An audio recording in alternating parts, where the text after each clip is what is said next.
তোৰ চকুতে পৰো না তোৰ বুকুতে আছো না মই কিবা বিপাঙতে ঘটি গল ঘটনা তোক মহৰম দিনো বুকুতে ললো তই বুজি পাবি না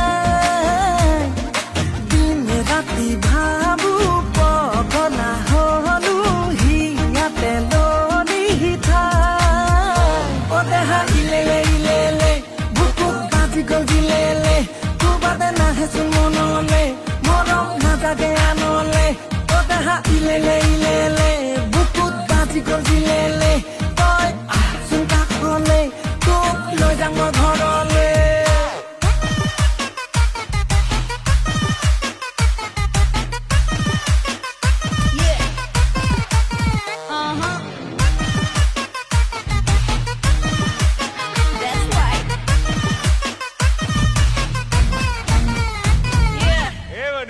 Are you excited?